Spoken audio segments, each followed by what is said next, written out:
It's about that time, beautiful souls. I am so happy to announce that on Ready, Set, Real Estate, again, we are bringing more phenomenal, special guests, great people, great information, great missions, great movements to the show. And I'm so happy to do that. So if you are ready, it's about that time for you to get ready, set, real estate. I am so stoked. So, today's guest is the founder of Kids Who Bank, Jatali Bellanton. And I hope I say that. She's got such a beautiful accent. She's a beautiful spirit, and she's doing amazing things. And I am so honored to have her as a guest on my show today. And as you know, I'm just connecting with people who are doing amazing things for the youth and young adult and just the overall general community, real estate literacy, financial literacy. All that information is so relevant because it's not being taught in our mainstream educational system. So I thank you for joining and watching us grow our platform and communicate with you this valuable information.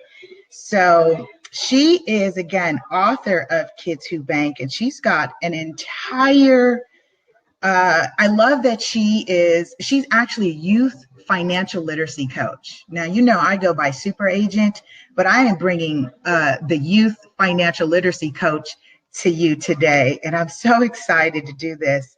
So as she gets ready to sign in, I just want to give you some information that I'm going to plug in here. She's on social media, on Instagram at Kids Who Bank.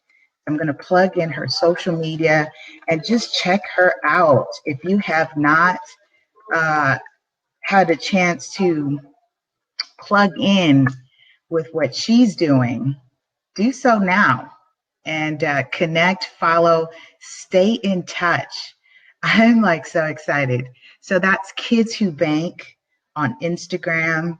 And let me just drop in the website here as well. She's at kidswhobank.com, and you can stay in touch with what's happening.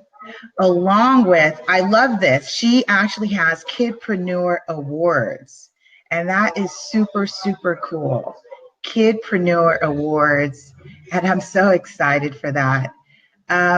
So she's coming on. She's here. Can you hear me? Hello. Yes, I can hear you. Can you hear me? I can hear you. Can you hear me? Yes, I can. Yay! I love when people can hear me because they smile so bright. Your face just lit up, and I was like, we're in. It's a go. Awesome. I was just like, I just ran from teaching a class, and I was like, I walked through the door and I was like, throw everything onto the floor, grab the computer, let's go. Yes. Perfect. And you look great. It looks like we have like minds today. We're doing this reddish burgundy color. Yes. I'm so excited. So what I was just sharing, I was just setting the stage as I do with most of the guests, letting the people know we get about 1,000 touches over various groups across the country. And I love social media for this because we're able to innovate our message and just really get this information that we're both passionate about. And so anyone that knows about super agent, I'm all about literacy, albeit real estate literacy, financial literacy. And I was just saying, hey, super agent brought the youth financial literacy coach to you today. So coach is in the building, y'all. Please say your name for me, even though I say Jatali and I love your accent. I don't know if I was saying it correctly. Say it for me, please. My name is Jatali. Yes. You're saying it properly. So it's funny, the Italians and I feel like people of other cultures tend to say it properly, but then New Yorkers always butcher it. So they're always like, Jatali. I've even gotten Jet Li. I'm like, no, it's Jatali. So you're doing perfect. You're doing great. Wonderful, wonderful. So I just wanted to just come on and I'm on your website. I plug that in so that's on screen so people can actually view this now. They can jump on your website. And I was sharing that you are the author of Kids Who Bank, and it's really more of kind of like a movement that I started. I see you've got a plethora of workshops. You've got Kidpreneur Awards, which I'm so excited about, and you'll share more about that. But let's just jump on in and tell us, just share with us why Kids Who Bank? What has inspired this literary work for you? I worked in finance for 13 going on 14 years. And in that time, I always met adults who seemed to have an issue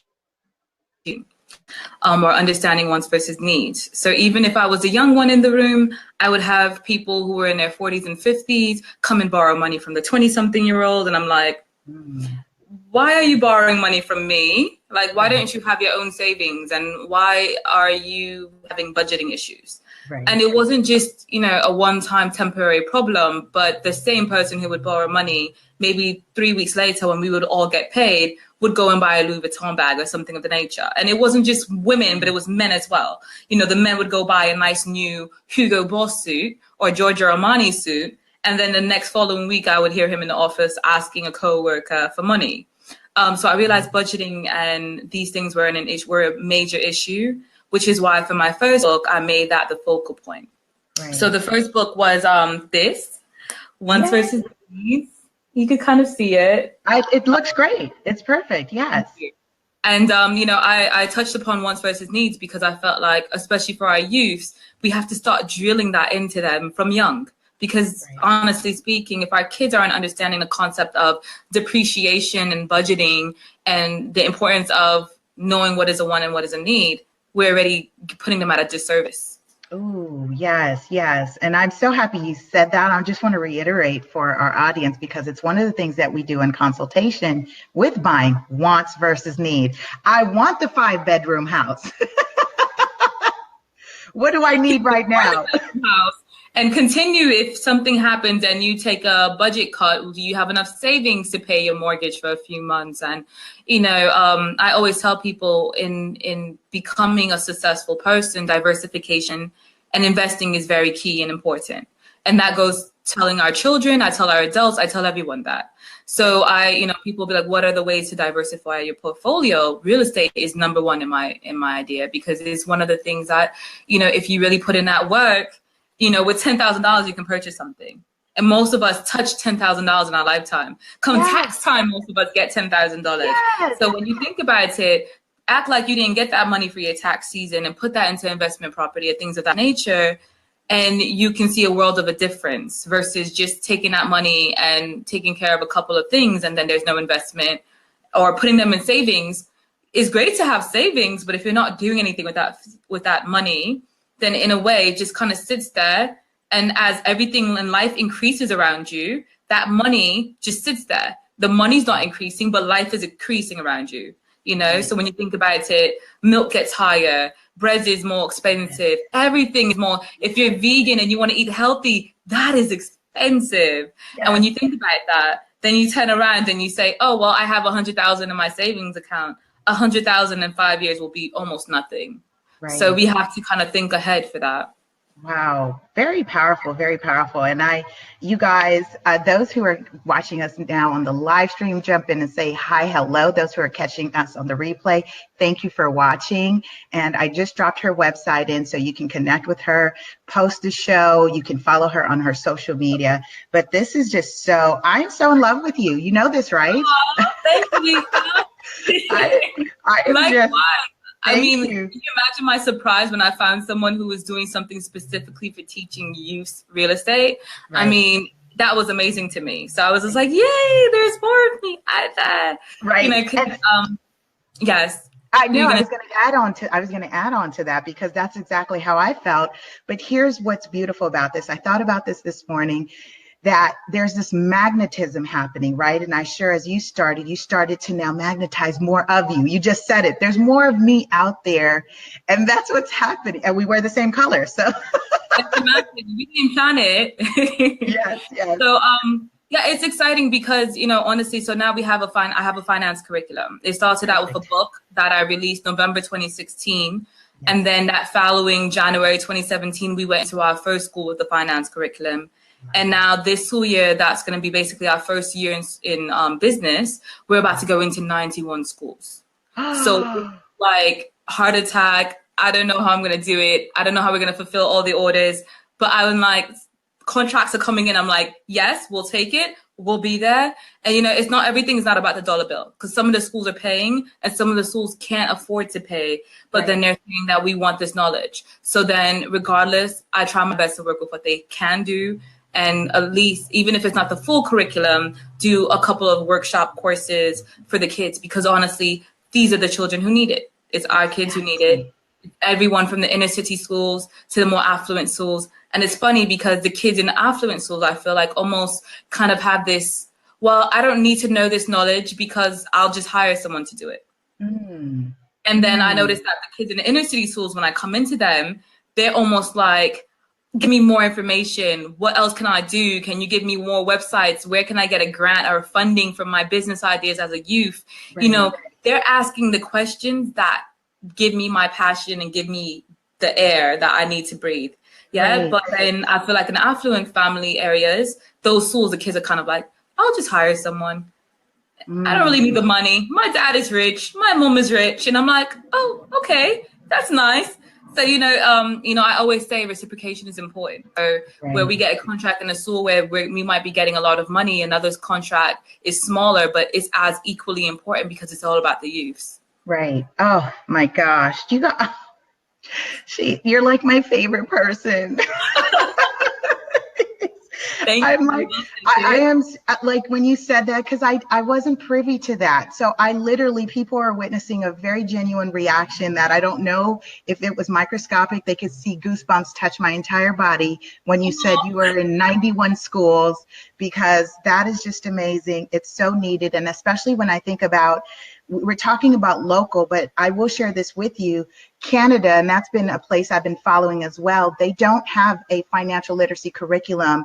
They have a youth advocacy program that they are also wanting to, they've gone surveys and they're trying to reach out to the higher ups to say, our children need this. It should be in the 9th, 10th grade that we're teaching them the importance of financial literacy. So you're already there. And I'm about to go to Canada too. So, I actually recently, and it's all about networking. It's funny, as a person who's from the finance world, for 2 seconds in my younger ages and younger years, I wanted to get into the fashion show industry and things of that nature.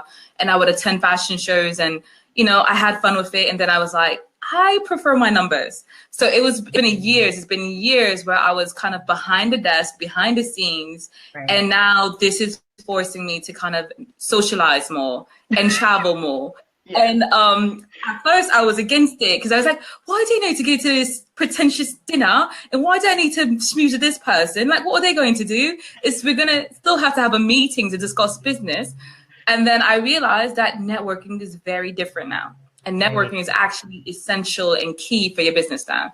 So it's funny, I can honestly say that a majority of the schools that we're going into are through networking. I would speak on a panel at an event, and then somebody would be like, will you be willing to come to Compton, California? I'm like, yes. And they're like, you're not afraid? I'm like, no, for what? Like, are there youths there who need to learn the knowledge? Yes. That's all that matters to me. Right. So, and it's networking that we're getting more schools. It's networking that we're making the connections and the keys that we need. And it's through events like this, like your show, which is amazing to me because now I'm going to reach more people. And we're, this year we're going to be in Malibu, we're going to be in LA, we're going to be in Azusa. So when we're going to these places, these moments are key because then maybe somebody will be like, hey, I have a church or an organization. Can you come out? And that's what it's about. Right. That is so amazing. And I just have to touch on Compton, California, because it is one of the places that various partners, friends, broker owners, and investor partners that I know have been born out of, and there is great talent there. There is talent. So smart. They're amazing kids. Yes. I mean, I feel like the kids that are there, they ask you questions that make you think as an adult, like, right, I never thought of that, you know, and then they're just so eager to learn. They all seem to have like this ambition and the hustler's drive. Everyone is like a go-getter. Everyone is an entrepreneur in the making. And, you know, and these are little kids, you know, and I mean, I start from ages 2 years old to 18 on average, you know, and then we have workshop for adults, but I predominantly focus on children. So for me, it's like you speak to a 4-year-old and he's like, I make a soap line of organic shea butters. I'm like, and then he's 4, but then you see him mixing it and you see him talking about, I want lavender oil in it. And you're like, how's a 4 or 5-year-old doing this? But this is what Compton brings out. You know, this is what our inner city kids have. If you give them the knowledge, give them the tools, they'll excel. Oh my goodness. And you touched on, so I just want, for those who missed it, I was going to ask what age group is your younger audience. So would you just remind us again? So we do from ages 2 years old, technically to 18. Wow. So for 2 years old, I have a second book, which is releasing this December 2017. And that book is going to be a picture book, which gives them little financial tips. So like in one of the stories, which I'll share, a little girl has a $20 bill and she goes to buy a toy that's $19.99. And when she goes to the register and puts it down, the lady says, you know, $21.78. And she's like, no, something is wrong. And then she looks at her mom and she looks at the lady and the lady's like, well, you forgot the tax. It's $21.78. And she's like, what are taxes? And it's a six-year-old little girl in a picture.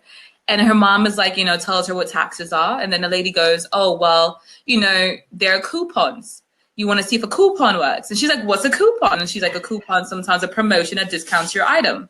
And then she finds a $4 coupon that brings her item down to $17.78. So in that quick little story, a 6-year-old or a 5-year-old or to learn and understand that $20, if there are taxes, depending where you are and what state you are, it doesn't go that far. You have to make sure you watch the taxes. And the second thing is look to see if there's a coupon, save some money, because we need to start explaining that to our kids from a young age. And there's a lot of stories like that. There's a story about depreciation, because if our kids don't understand that, hey, you bought this for $300, but after you wear it, it goes down to $50 of value or maybe even less, that makes a big difference. That makes them not want to spend the whole amount of money, all of their money on something that's going to depreciate. Maybe they're going to be like, hey, mommy, what can I buy that is going to increase in value after I purchase it?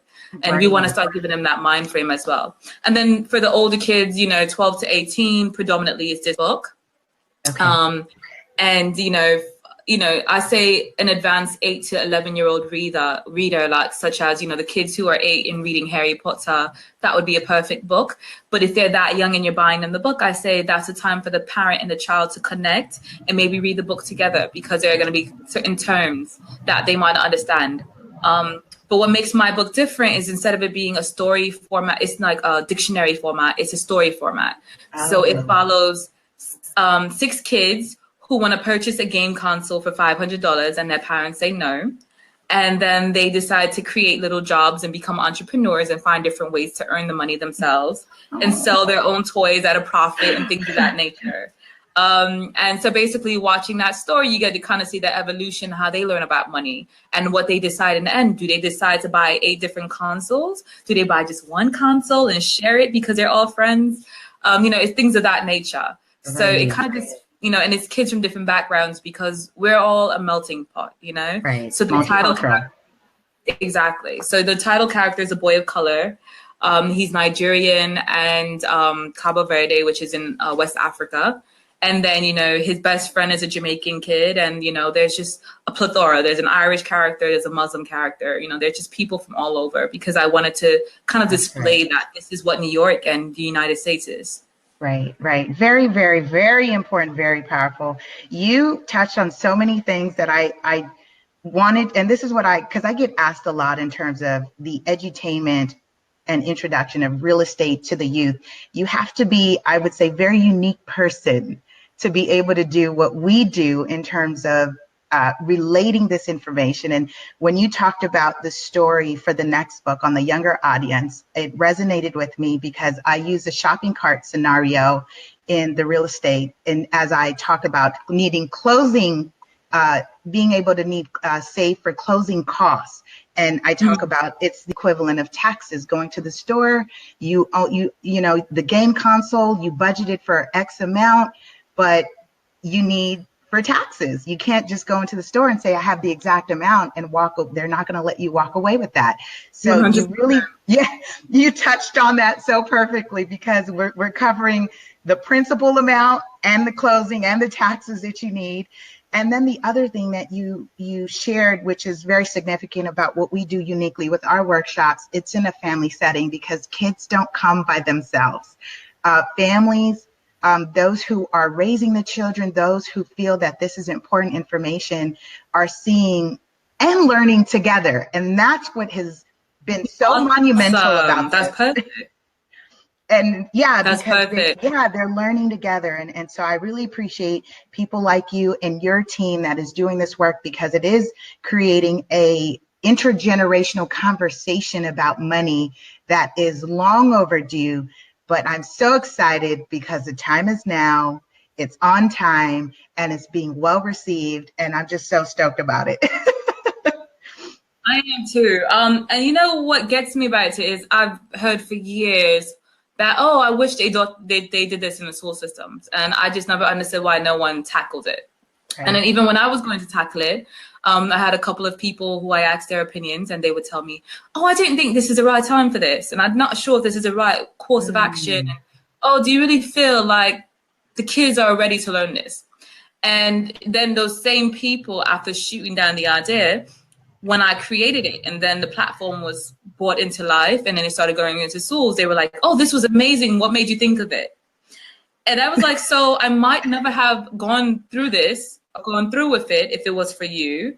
Right. But because I believed in what I was doing and because I was passionate about what I was doing, and I was like, well, whatever you say doesn't matter. I just have to believe in myself. I see the difference. And now look at what we're doing, and we're touching all these kids and all these lives. And, you know, that's why we started to create the Q&A panels for adults, because I realized that we can't just focus only on the children, because if they're getting the knowledge, but no one's reaffirming it at home, then it's kind of like one hand washing the other. You write in with one hand and something is just washing it right off before you can even get the information. So, and it's been really interesting to see the parents coming out and asking the questions and getting in there. Right. Oh my gosh, that's just, I am so overwhelmed. I don't know why I'm so emotional. I'm so passionate with you right now about this. Oh, I love it. That means good synergy. Yes. I'm just, especially because when we talk about at this point in time, and you touched on believing in yourself, and I wanted to just kind of, what is it important in terms of the work that you're doing? It's passionate to know that you're doing this on purpose, and yes, it's important. But what is it? What I guess would be the one key thing that resonates the most with you that parents are getting, and teachers, community activists, those that are supporting our youth community? What would be the most key added value you would want them to be receiving from the work that you're doing? That representation is important. We hear about the celebrity, we hear about the person who's a multimillionaire, billionaire, but we don't get to access them. We don't really get to actually sit in front of them and hear them voice. And it's different seeing a picture of someone or hearing an interview on some prestigious channel talking about it than actually physically having them in front of you. Right. And actually being in a room and being able to be soaking in that energy. Because we spend all of this time to talk about affirmations, words of affirmation, and believing in these things and being in the right circles and creating the right rooms and being in them. But normally those rooms are like $300 a plate. You know, if you go to an event, it's like $500 to enter, $1,800 to go to this event and talk to this person. And then even then, it's not really a setting where you get to pick their brain or get to really assess their knowledge. So I think representation is very important. I think it's important that we're getting out there, we're getting to schools and talking to our youths and letting them know that we actually do care once we reach where we're going. Rather it's real estate moguls who are doing very well and closing like yourself. It's important that you'll come out and say, hey, look, I'm a woman of color. I'm closing deals. No one's closing the door on me. Right. I close as many deals as anybody else from any other race, any other male or female. And it's important that they can see that we can do it as well as anyone else. Right. Well said. Well said. Well said. Well said. That just I'm so happy. So happy. Me too. I can't wait to see the video clip. Yes. I'm so happy. So tell us, we're getting ready to wrap up. I've got your social media up. I've got the website up. She is the author, youth financial literacy coach, and founder of Kids Who Bank. You can visit her website at kidswhobank.com and stay connected, learn more of what's up next. And she shared just a plethora of information. And then she talked about representation. This is exactly why this platform was founded. As you know, I am founder of Real Estate 100 Youth Foundation, which introduces real estate literacy, careers, and empowerment to our youth and young adult community.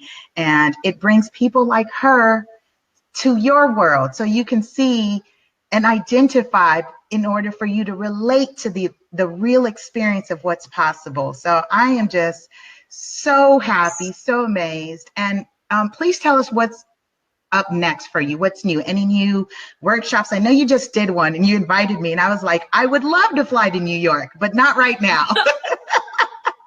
So I guess our next biggest event is going to be our Kidpreneur Awards. So for any parents who has a child between the age of 6 to 18, 17, 18, if they're 18, they have to still be in high school.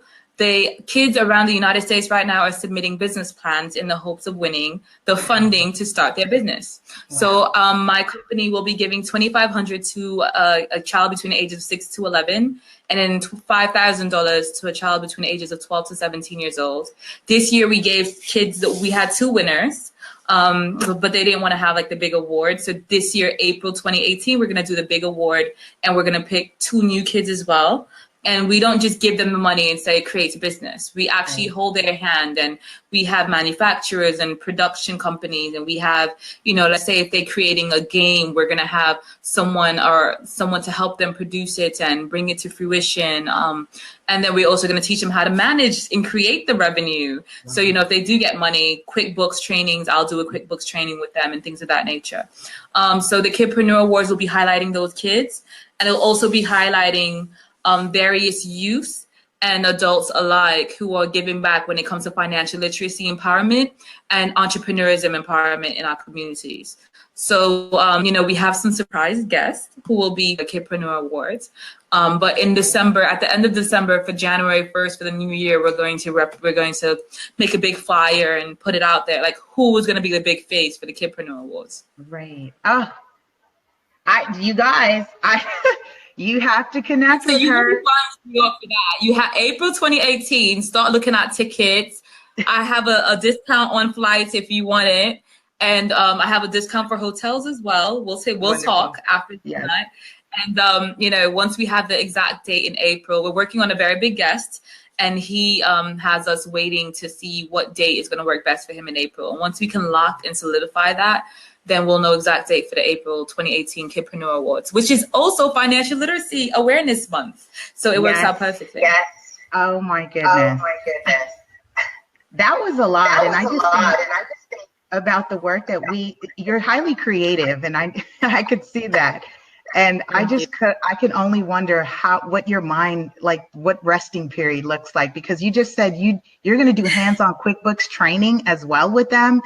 I thought I was doing the most. I've got interns right now. I've got 2 young interns that I'm working with real estate with them. So I could only imagine, but it can be done. It's one breath at a time. It comes through the supportive team, people who believe in us. And I thank you. I love you. You are my sisterin, and I appreciate you taking the time, especially you said you had workshops and classes, and I know we've been trying to coordinate this time.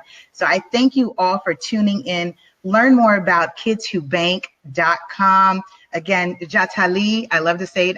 My accent, where maybe I feel like I'm back home in Italy or something, talking to like family. Like I love it. So I'm Jamaican, Italian, and Cabo Verde, and like for my family, it's all ethnic. So everyone says Jatali, and then you know I come here and they're like Jatali, and I'm like, who's that? You know, so when I say my name, I'm like, yes, I'm back home. Everyone knows who I am now. Like, right. Yes, it's awesome. Thank you so much, Lisa. Thank you. And we'll bring you back on after. We definitely want to stay in touch with what's happening, because you definitely are skyrocketing, and it's because it's needed. And we do this to spotlight what other people do, or what other people are doing with their creativity, their gifts, their talents, and their experiences. And you always win when you give back, you guys. It's like, it's 100%. You always win. It's a win, win, win for you, for the other person, and the universe. That's just how this works. All right, you guys, 100%. stay tuned and we'll stay in touch. Thank you. Thank you, Lisa. See you soon.